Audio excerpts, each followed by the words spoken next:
me, they didn't even touch my road until probably afternoon on Sunday. So a lot of snow. I don't like canceling church for weather, but it is what it is. Part of life, I guess, in Michigan. So it's been a week. We've had a week off since last time we had class, so hopefully that doesn't interrupt our flow too much, but I want to get started right away. You guys should have in front of you a set of notes for lesson 269, Assessing the Printed History of the King James Text. And we're going to be looking at the American text, 1840 and beyond today in this lesson. If you're joining us on the live stream or would like to follow along, you can go to gracelifebiblechurch.com, scroll down under recent sermons, click the link for December 7, and you can open the notes and follow along with us here as we get started. Okay. So again, we're at lesson 269, Assessing the Printed History of the King James Text, American Text 1840 and beyond. In lesson 268 continued our exploration of the King James Bible in America, focusing on the development after the Revolutionary War and how American editions evolved in terms of printing, orthography, that's spelling, and distribution. All told, we consider the following points. Okay? First, we talked about post-revolutionary King James Bibles from 1783 to the year 1800. 4 major editions were printed by Isaac Collins, 1789, Isaiah Thomas, 1791, Brown Family Bible, 1792, and Hugh Gain, 1792. Concerns over textual accuracy led to petitions to Congress, but the First Amendment prevented government regulation of Bible printing. Remember, we talked about that, how the signing of the Bill of Rights, Congress refused to step in because it was viewed as being now an intrusion into religion. Okay, so you could debate whether that was the right thing or the wrong thing to do, but that's what happened. All right.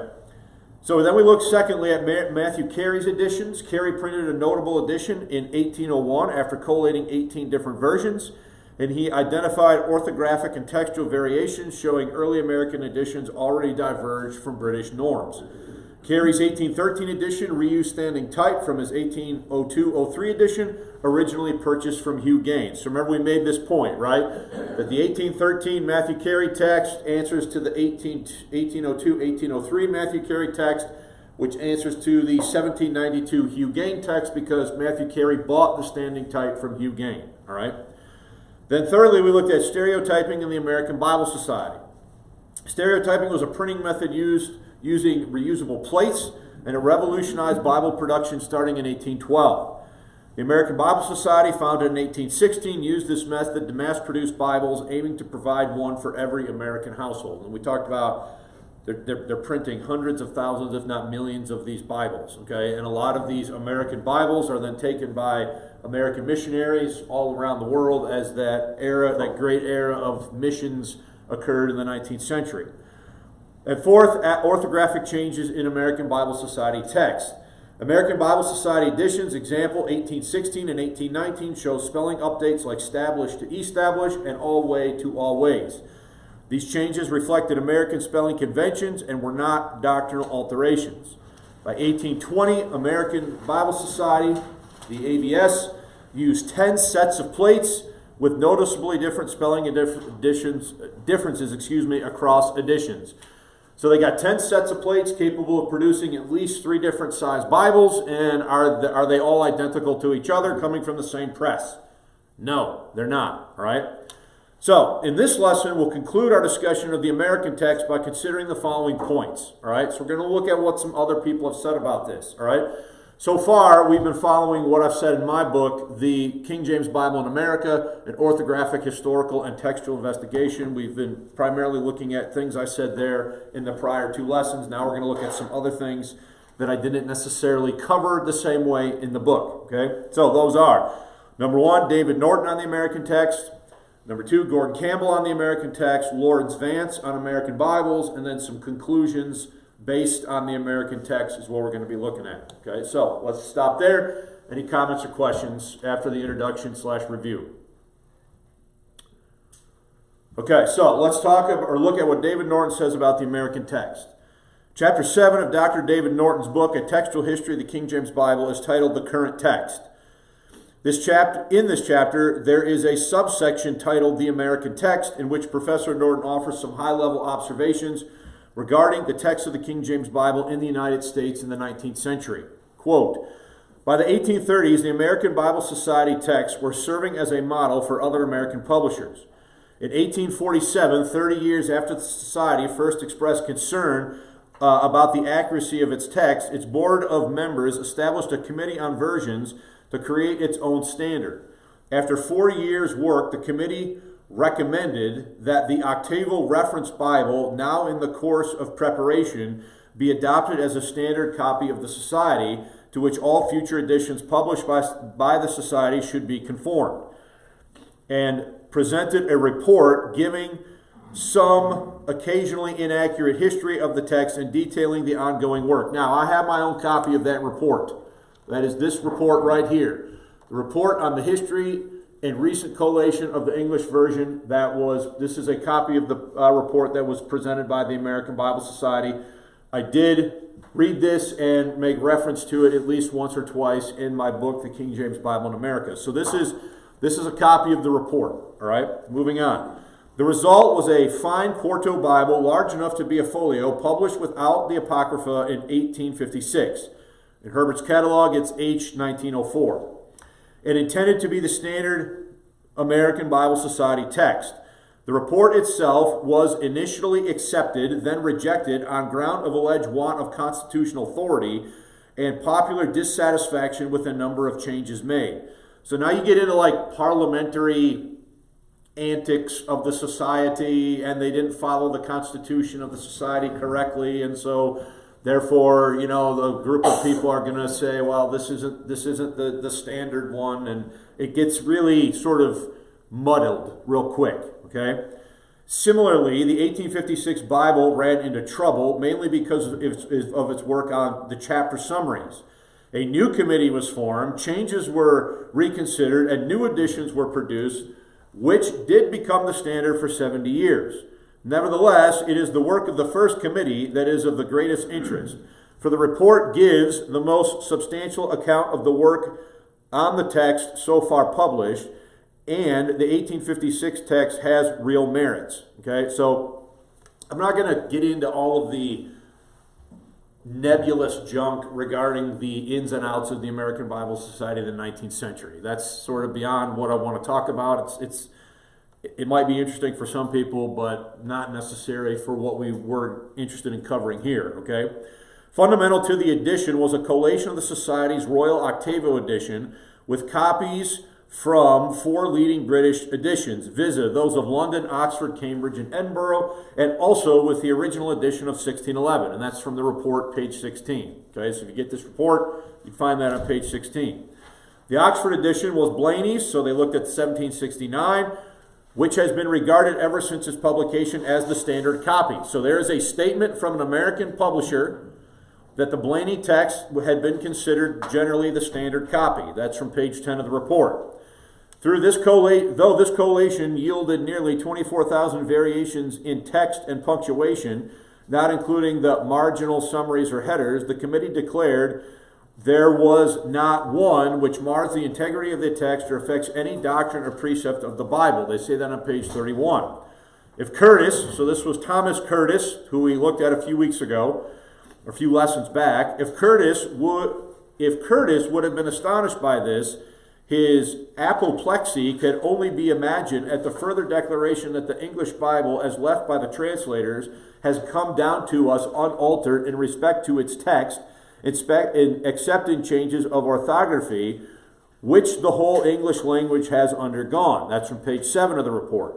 And similarly, the lesson of the 1833 reprint of the first edition, that typography errors and orthography accepted, quote, the text of our present Bible remains unchanged and without variation from the original as left by the translators. That's from page 11 of the report.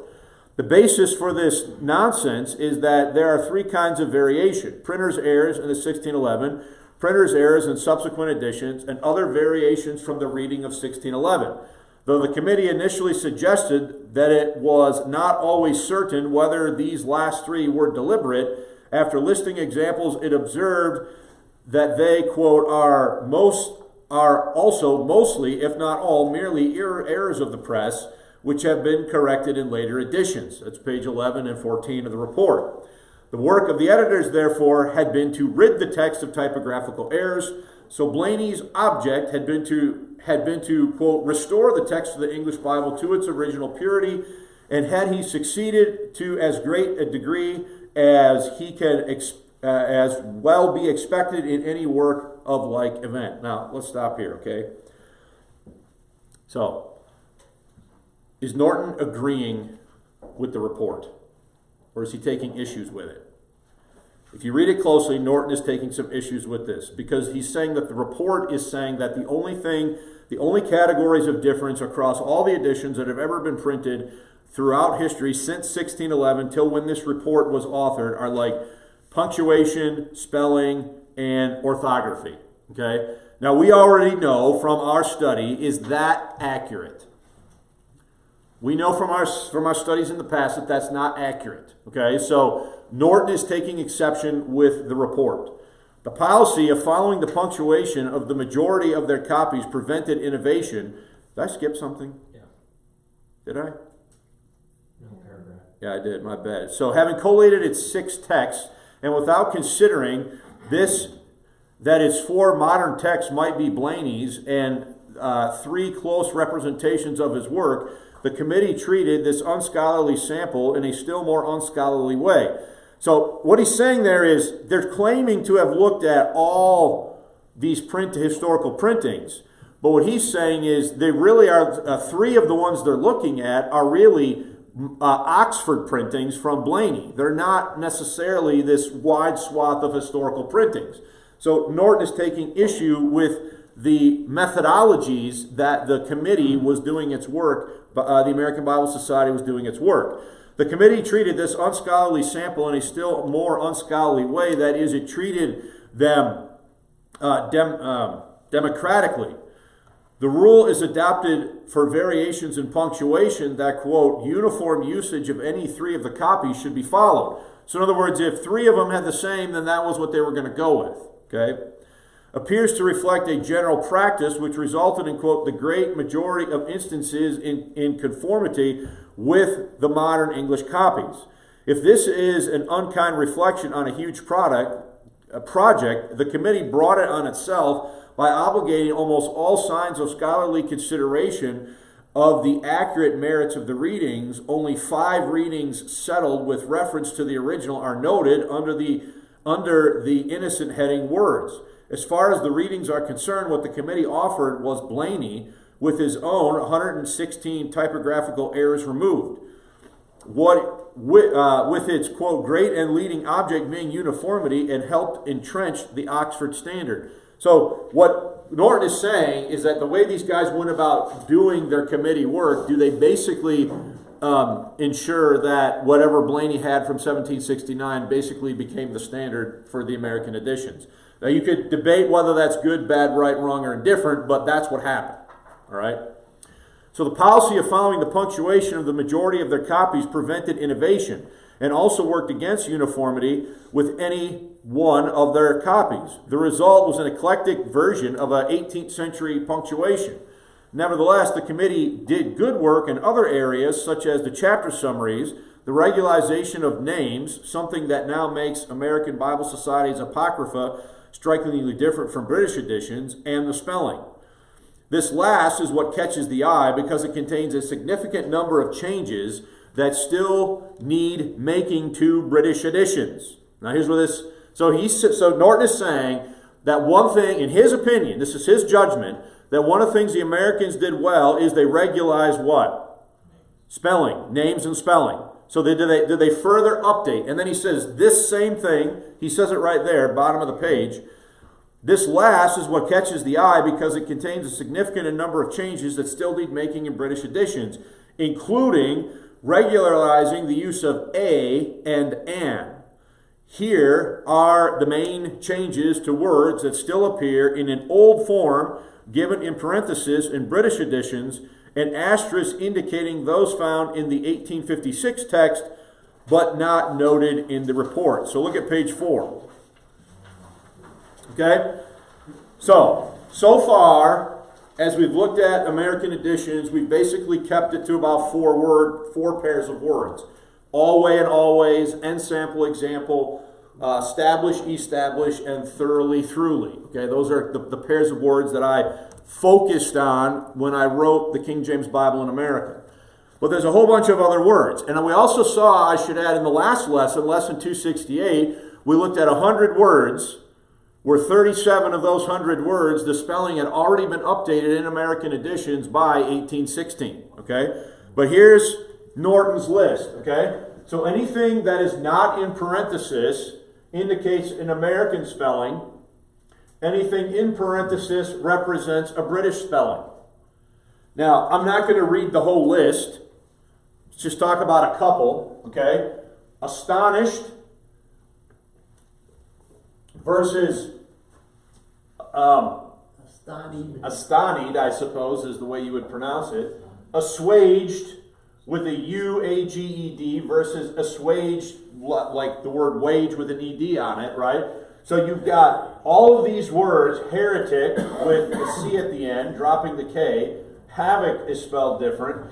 All of these words are adopted to American spellings in the American editions, and they are still in their old British spellings in British editions. Okay? So go to the bottom of that listing on page 4. American editions have been more inclined than the British to follow this example, but with no great thoroughness. Although the policy of the American Bible Society continued to be that spelling should be conformed to modern standards, it is a pity that the example was not generally followed, for then some unnecessary difficulty and appearance of antiquity would have been removed from the text a century and a half ago. So, is Norton dogmatizing on the spelling of words?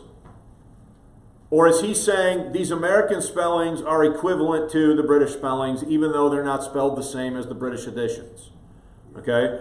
So, Norton is saying that the American editions actually carried the updating of the text further than what the British editions did. The British editions seem to have basically, for the most part, stalled out after Blayney in 1769. But when Americans started publishing the text, did they continue to Americanize spelling and update spelling of words, as not only this list demonstrates, but also the 100 words that I presented to you last week, or in the last lesson, lesson 268. So that's a good place to stop to see if anybody has any questions or comments.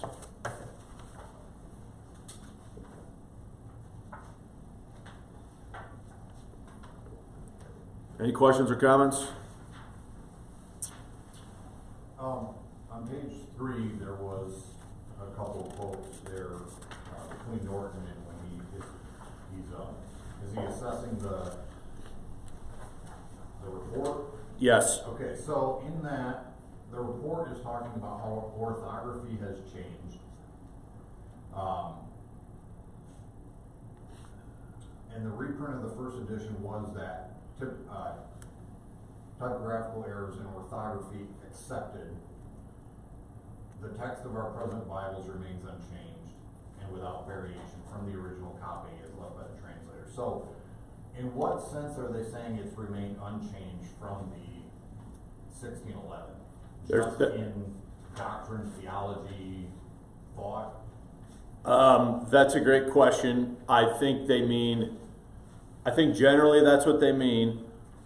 But they're basically, the argument basically they're advancing in the report is that it's sort of like a standard KJO argument, right? That the only things that have really been changed are punctuation, spelling, and printer errors. Right, so my point is that they don't see punctuation, orthography, stuff like that as damaging to the text and is essentially the same thing as the 1611. That's what they're saying, yes. So we're not to the standard KJVO language yet because they're still seeing updating in orthography as perfectly acceptable. And thus the list on page 4 of them continuing to update the spelling. Correct. Yeah. Did you have a follow-up there? No, it's an interesting point. Okay. All right, so where are we at? Bottom of page 4, Gordon Campbell on the American text. Professor Gordon Campbell also addresses the American text in Chapter 8 of his book, Bible, the Story of the King James Version, 1611 to 2011. That was published in 2010, titled The 19th Century. In order to avoid covering ground already discussed in prior lessons, we will be selective in our look at Campbell's comments. So if I quoted everything Campbell said, we would be regurgitating a lot of stuff that we've already said. I didn't want to do that, so I was very specific in what I chose, okay? So, quote, starting the quote at the bottom of page 4. Thereafter, and then I added the bracket. He's talking about Aiken's Bible, okay? Aiken's first American printing. Aiken's unprofitable attempt to publish the King James Bible. See lesson 267 for details.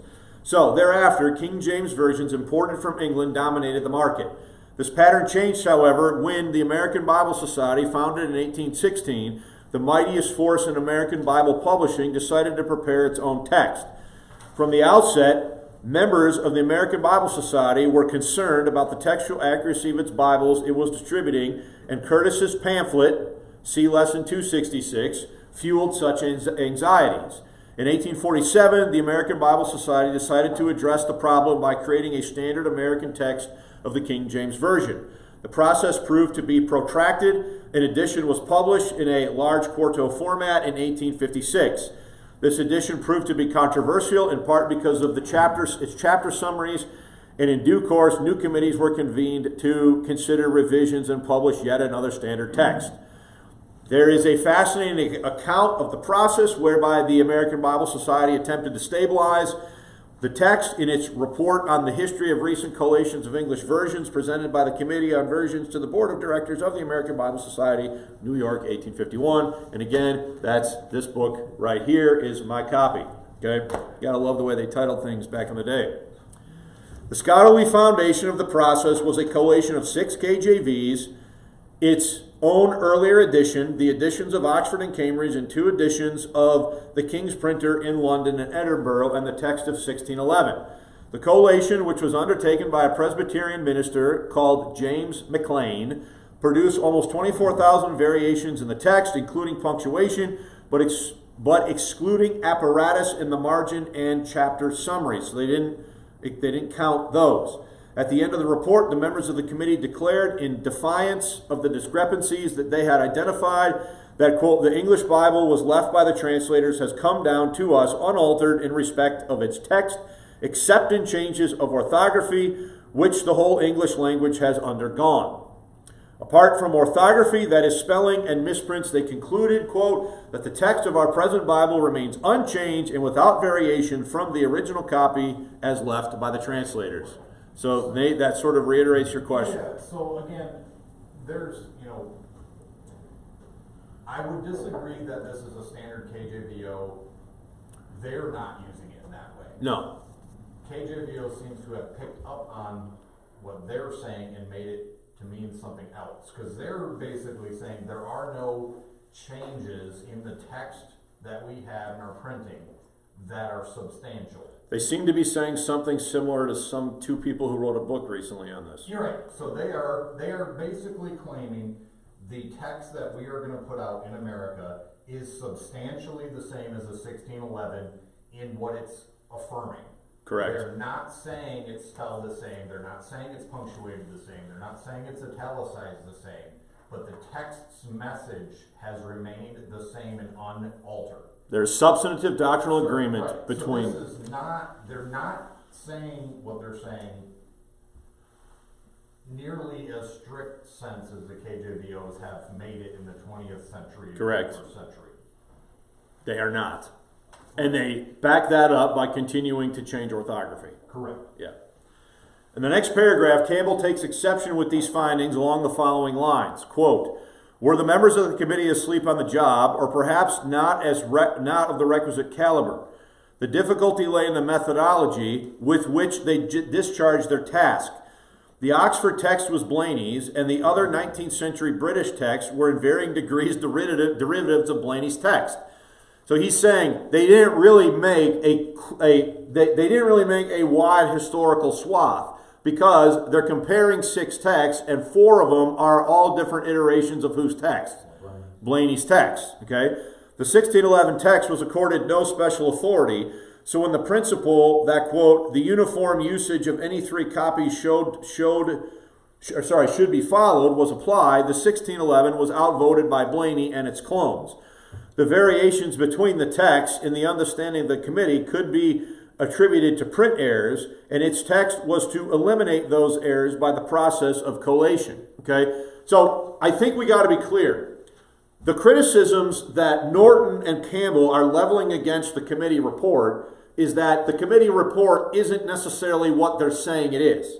They're saying it's this wide-scoping collation, but a bunch of the additions that they're including are all different modifications of the Blaney text. They're not looking at the text as it's coming down through history, through 1629 and 1638 and Scattergood in 1682 and so on and so forth. Okay, so they're saying there's some methodological problems in the way they conducted the collation.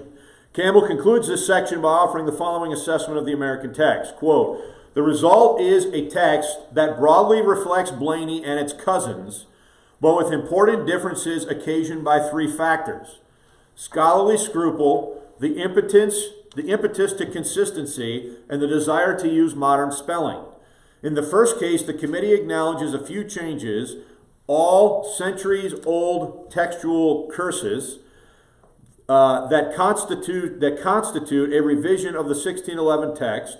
So setting aside the principle of following the consensus in Joshua 19:2, for example, the ABS text follows the 1611 in reading or Sheba instead of and Sheba in Ruth 3:15.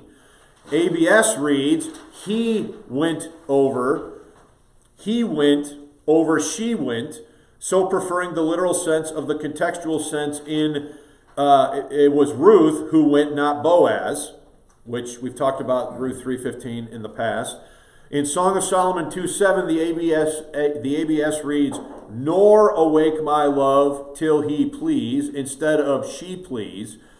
This time preferring the contextual sense to the literal, the Hebrew verb is feminine. The pursuit of inconsistency led to regularization of indefinite articles a and an throughout, though some anomalies remain, especially in the vexed area of a definite article before a word beginning with H in Genesis 25:25. Esau has skin like an hairy garment, but in Genesis 27:11, he is said to be a hairy man.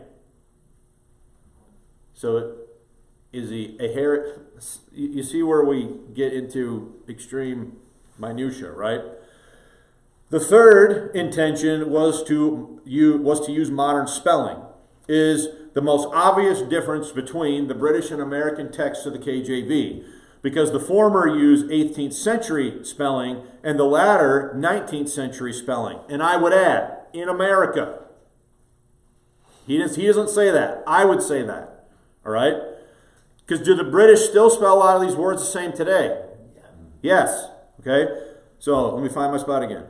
Because the former use 18th century spelling and the latter 19th century spelling. So in the ABS text, astonished becomes astonished, assuaged, W-A-G-E-D becomes assuaged, A-S-S-U-A-G-E-D. Ought, O-U-G-H-T, becomes ought, A-O-U-G-H-T. And owl, all, A-U-L becomes owl, A-W-L. And basin, B-A-S-O-N, becomes basin, B-A-S-I-N. The American text of the King James is altogether more modern than its British cousin. So, any comments or questions there before we move on? Is it more modern for Americans or more modern period? I don't know. Would a Brit of the day call it more modern? Would a Brit of the 19th century call it more modern? I think they would probably call it American. Yeah. Those darn Yanks, look what they're doing to the Bible. That's probably what they would say. Something along those lines. Okay? But here's the point, okay? And when I say we, I mean Americans. When we start printing the King James Bible, do we start changing spelling to conform to the way Americans are advancing, different from the British? Right. Everybody knows that we speak English and they speak English, but do we speak different forms of English? Because they speak proper English. They speak more proper English, all that sort of thing, right? But I was just there earlier this year. I can understand everybody just fine. We're all speaking what? English, okay? Any other questions about what Campbell says before we look at Vance? So really back then, this was more of a translation issue. Right? You're translating it, in a sense, into a different dialect, so to speak. Rather than being a British dialect of English, it's an American dialect of English. I would generally think that's an acceptable way of saying it. Well, I mean, yeah, if you're going to put it into Italian, for example, you're going to take the same base text, put it into Italian. Are you not starting with the same base text and then putting it into a different dialect, so to speak, of English? Like you would with different dialects of Russian. Yeah, I mean, I would say essentially what they're doing is they're Americanizing the text. I think the problem is we don't see English as having dialects, like you would with Russian or something like that. If you go over to the old Soviet Union, yes, a lot of them speak Russian, but there's different dialects of it throughout the different countries or even areas of Russia. Yeah, I don't know that we don't see that, because if I go down south, they speak a different dialect than we do in Michigan. We would in America, but we don't necessarily see it as we don't think of the English language having multiple dialects.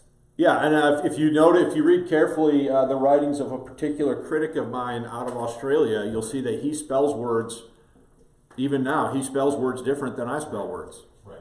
Okay? Now, I'm prone to make spelling mistakes, but some of the ways words are spelled there are still spelled different than they are here. Right. Even in modern English. Okay? So, Lawrence M. Vance on American Bibles. On pages 232 through 235 of his recently published The Text of the King James Bible, Dr. Lawrence M. Vance briefly addresses the topic of, quote, American Bibles. This subsection is found in Chapter 3, Editions of the Authorized Version. Over the last couple of lessons, we have cited and or referenced this source when it is pertinent or relevant to do so. As we wind down our discussion of the American text, I believe Dr. Vance's words are relevant to this discussion. Now again, Vance says a lot of stuff. He repeats some stuff that I've already said, so I didn't quote all that, okay? This is towards the end of his section on the American text, and he says this, quote, I have only mentioned 3 American publishers of modern King James Bibles. So he's not looking at historic printings. He's looking at more modern printings, okay? Thomas Nelson, Word Bible Publishers, and American Bible Society are the ones that he mentions, okay? There are many others. It would be impossible and profitless task to examine the text of every King James Bible they have published or currently publish. The problem in the United States is, as publisher HarperCollins, the parent company of Zondervan, states on its website under King James Version's KJV 1611 translation questions, quote, there is no one standard KJV text, as this translation passes for public domain in the United States. Each publisher has made changes to the text to clarify archaic language for the modern reader. And what we have shown is that happened almost immediately, all the way back to 1792, if not, and in the first one by Aiken, as soon as Americans start to publish this text. So, where local church Bible publishers is wrong in their monograph, have you seen the changes that publishers are making to your King James Bible? American publishers are taking liberties with the text of the King James Bible is actually not a new thing. It goes all the way back to 1783 when the first Bible was printed in the United States. Is everybody following that? Okay? Finishing that quote. For the text of the King James Bible published after 2000, Zondervan actually uses a modified King James text of the Cambridge Paragraph Bible edited by F.H.A. Scrivener in 1783. The only King James Bibles published in the United States that can be recommended are those which follow a Cambridge standard. So that's his opinion. The reason he's saying that is because as he's looked at the American printings, are they varying? He apparently doesn't like that to some degree, okay? So I bought, I've already showed you guys, so this is my 1829, published at Massachusetts, all right? This is my 1877 Bible commemorating the 100th year anniversary of the United States. Got a huge Bible. And then I also have a 1920 American Bible Society edition. I believe this is a duodecimal or smaller. I haven't actually taken the measurements on it, okay? But this text is published by the American Bible Society in 1920. If you look at it, it has the updated spellings of a bunch of these words. Is that the full Bible? It's the full Bible. It's the full Bible. All it has is basically the text. There's nothing else in it. Okay? So I'll leave that there for you if you want to look at that as well. Okay? So this phenomenon is not new. This phenomenon is as old as the Bible being printed in the United States. All right? So before we look at the conclusion, does anybody have any questions or comments?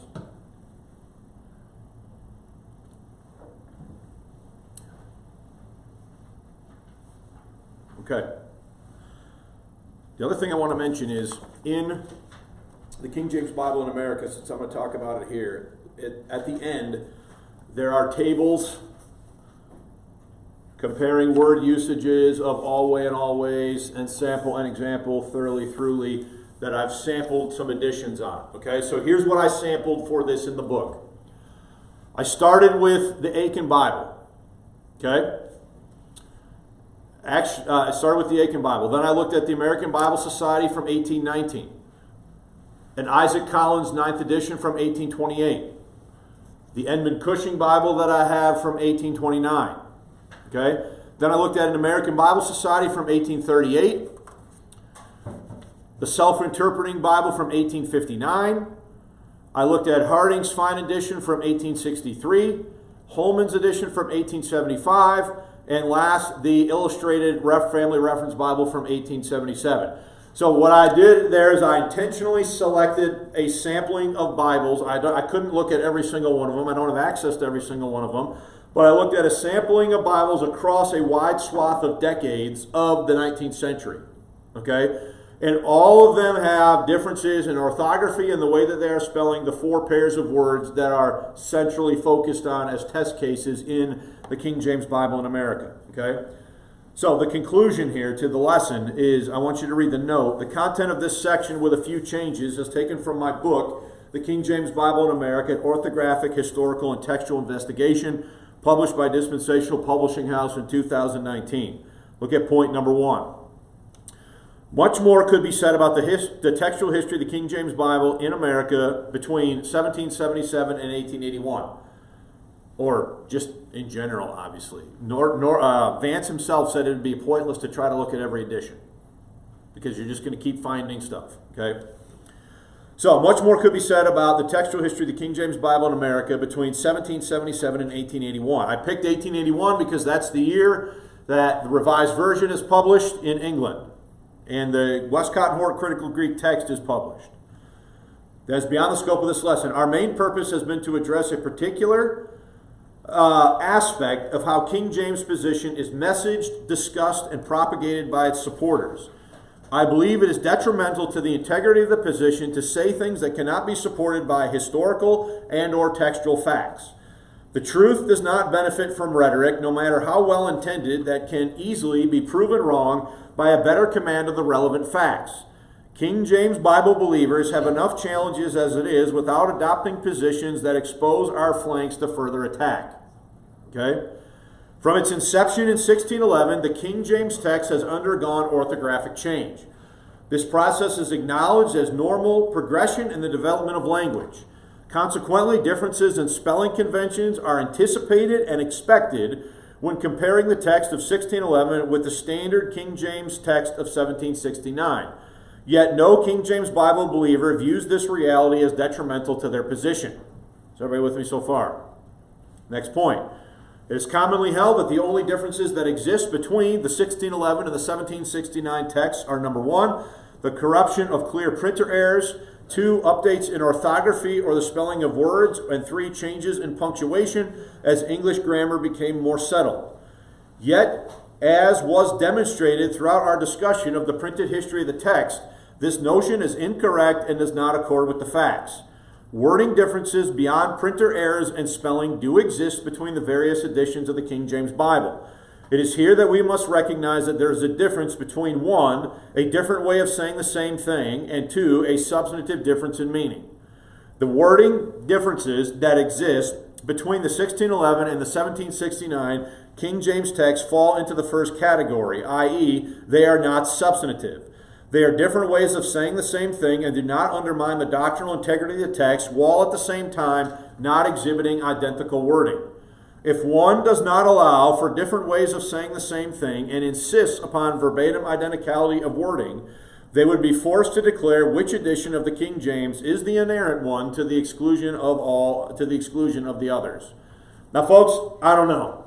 Maybe I fell off the turnip truck too soon, but that's a logical.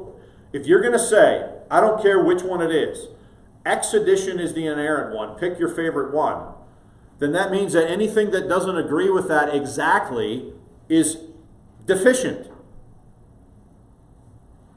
Yeah. If you claim verbatim identicality, wouldn't you have to throw away all English translations and go back to the Greek and Hebrew?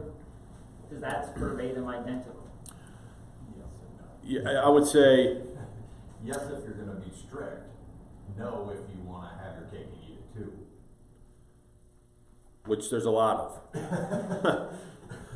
And even if you go back to the Greek with the verbatim identicality, then you run into the same question, which Greek?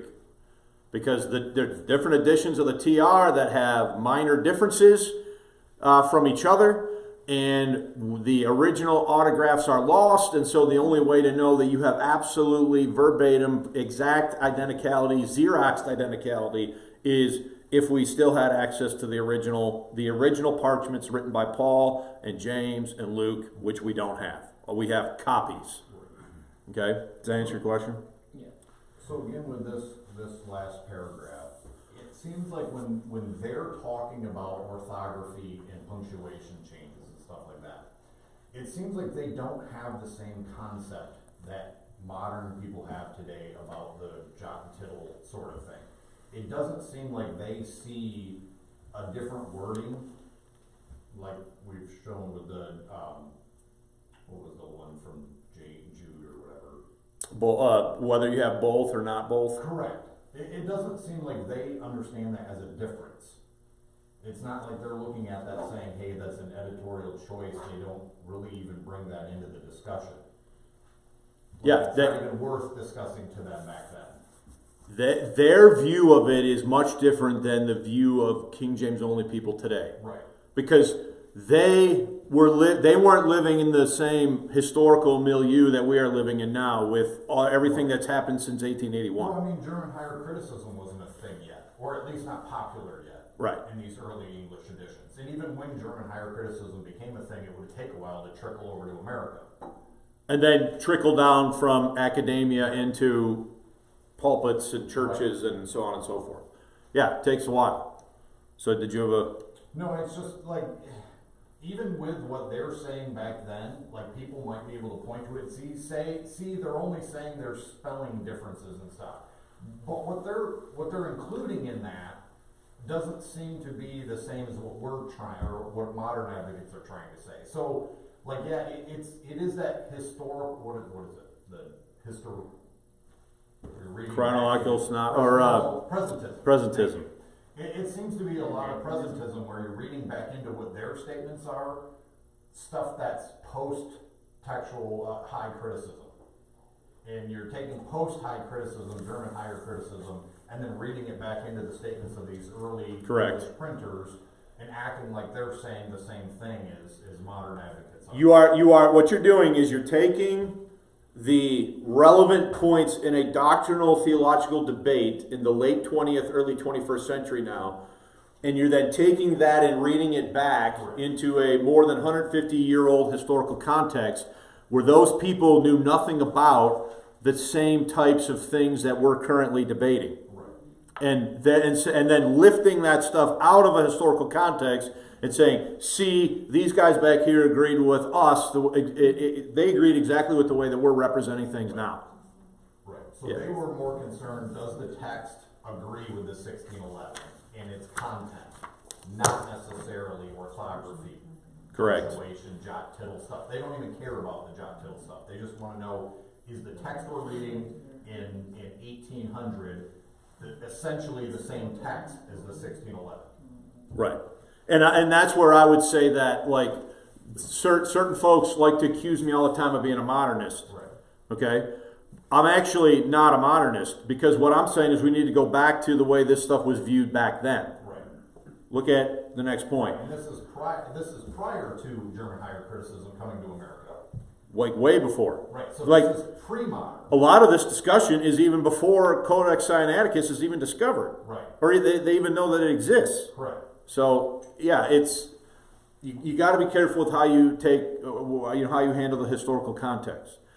So look at the next point. Once the insistence upon the standard of verbatim identicality is broken, one is free to evaluate the nature of each variant encountered responsibly and ascertain the nature of the difference. Herein lies the distinction between the various editions of the King James and modern versions. The editions of the King James do not differ substantively despite not possessing verbatim wording. In contrast, modern versions and their underlying Greek text have changed the wording so drastically that they have altered the substantive doctrinal content of the text. Okay? But where was I? Modern versions err because they report information that is false, whereas the King James Bible does not, because the doctrinal integrity of the readings is uncompromised despite the lack of verbatim identicality or verbatim wording. Once this lesson is learned, one can evaluate the various differences in orthography present in the King James text honestly. If words such as thoroughly and thoroughly can be proven to have the same meaning, then it would be a mistake to call all editions of the King James Bible that change the spelling of these words corruptions. Words such as alway and always, or ensample and example, or establish and establish, are not wholly different words of completely different meaning, but alternative spellings of the same word. You guys understand what I'm saying here? Okay? Continued orthographic updates to the King James text beyond 1769 occurred in America from the inception of the printed history of the text in the United States, 1782.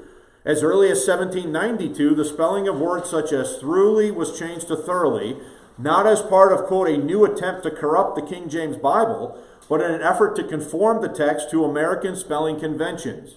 These changes were being made at a point in history, and this is what Nate was just bringing up, made at a point in history when the King James text was not in dispute or being challenged by modern versions. Codex Sinaiticus had not even been discovered yet, and it would be nearly another 30 years before the publication of the Westcott and Hort Greek text and the revised version of 1881. 90 years. 90. What'd I say? 30 years. My bad. I meant 90. Well, that's true as well. It's true. 30 is true, so... Okay? And by the way, I have another book here. Look at this. An Apology for the Common English Bible. Okay? They're calling the King James Bible the common what? English Bible. Why are they calling it the common English Bible? Because it was. It was the Bible everybody had. It was the Bible everybody used. Imagine going to church and not having to go through a Bible version debate before you can even preach. But that's where we're at now. Well, my Bible doesn't say that. My Bible says this. And, you've got this whole now extra layer of nonsense to get through before you can even exegete a text because of all of this stuff, okay? So what I'm saying is that the stuff that we're talking about occurred before all this controversy. All right? Next point. The King James Bible was never printed with uniformity in North America, and it still isn't. Okay? Nearly every American edition possessed some sort of orthographical variant. Now here's the point. If one is going to persist in the position that editions containing different orthography are, quote, corruptions, then they would be forced to conclude that generations of American Christians did not possess the pure Word of God. My wife's family Bible, 1877, does not agree in the way it spells words with Bibles from Cambridge and Oxford. If you're going to say that it has to be a certain way, then you're going to have to logically say that this is an illegitimate what? Bible. Is everybody, I mean, if that's the standard, then you got to apply the standard consistently across the various editions. Nate? You're right. And the common response to that is to play a game of semantics. Yes. And say, well, they contain the Word of God. Which is the same semantics the modern version crowd plays. Correct. And it's not helpful because we know that there are only two options. When I ask of whatever book I'm holding, is this the Word of God? There are only two acceptable answers logically. Yes, it is, or no, it's not. If I try to semantically bypass that and make more options, like, well, it contains the Word of God, well, then it's not the Word of God. So, yeah, you can try to sidestep the issue all you want, but at the end of the day, it either is the Word of God or it's not the Word of God. And if you adopt that thinking, you would have to falsify, I'm just going to say, millions of Bibles printed, King James Bibles printed in America, because they don't match British orthography. Right. Americans accepted these Bibles, they believed these Bibles, they were the common English Bible, they sent these Bibles all around the world by their missionaries, and so on and so forth. It does not make any sense to me why you would want to adopt a position that logically leads to the falsification of all these Bibles. Simply because you think it has to be spelled a certain way. Well, okay, but then stay in that position. Like a good modernist, stay in the position that everything just contains the Word of God. So who's the modernist? Correct. That's the modernist take. All Yeah. these other ones contain the Word of God, but are not the pure Word of God. Excellent point.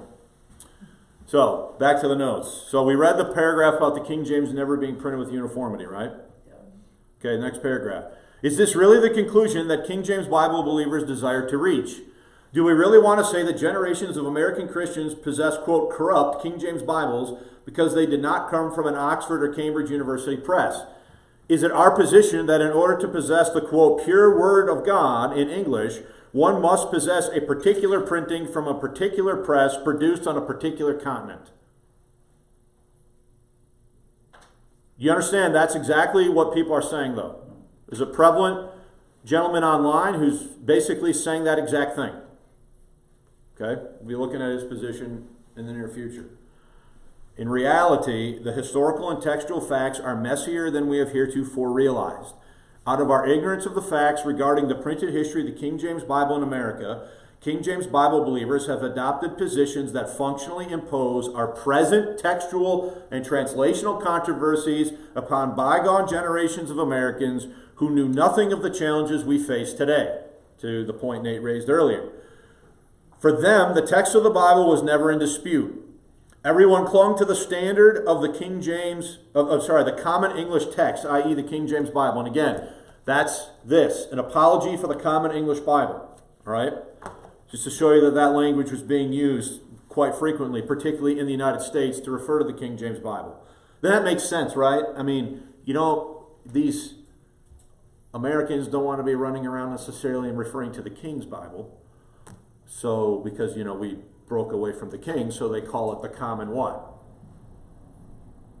The Common English Bible, which is what it was. It was common. It's the Bible everybody had.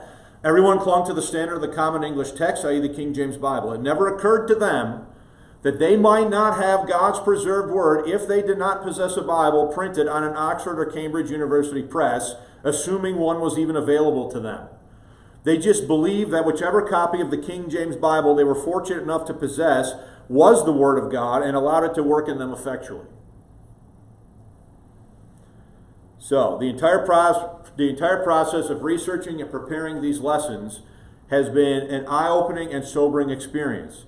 Much of what has been written in pro-King James literature in defense of this position possesses a superficial appeal, but is nonetheless incorrect.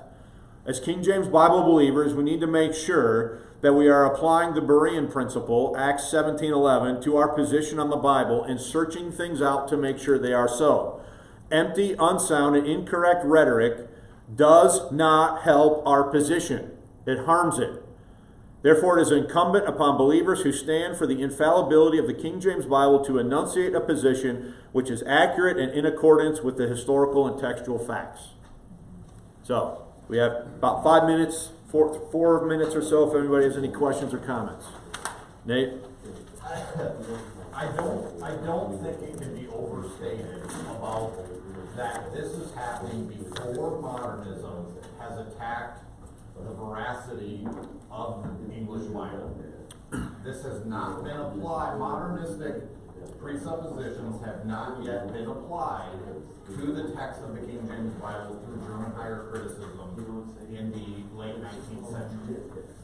So I don't think you can overstate how huge that is for this modern debate, because exactly what you and I both have been accused of constantly lately of being modernists does not make any sense, because this is all being taught before modernism ever was applied to the text of the Bible. Correct.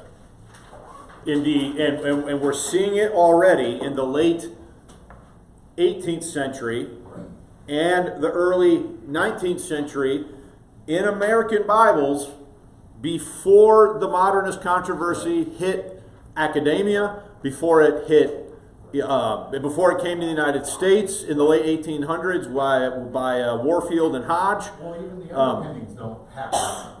Freudian psychology based on Hegel's dialecticalism and stuff isn't even becoming a thing. I mean, Freud was already at the turn of the 20th century.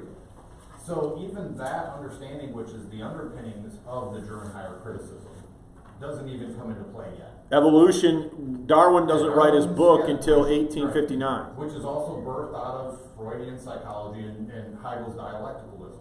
So you're not even getting the basis for modernism yet. Right. I totally agree. Any other questions or comments?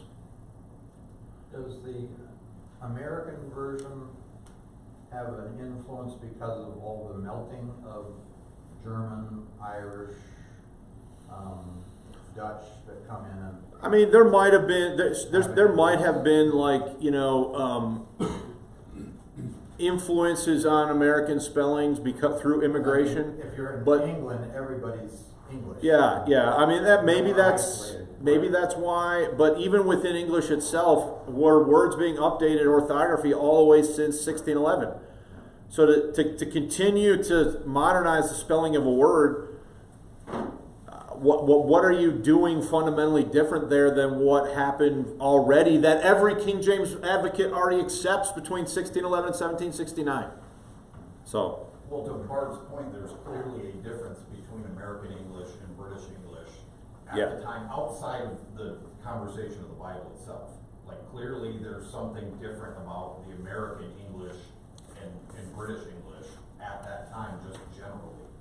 Right.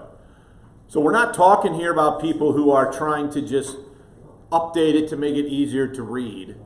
They're talking about and like structurally changing it and taking verses out or doing this or that.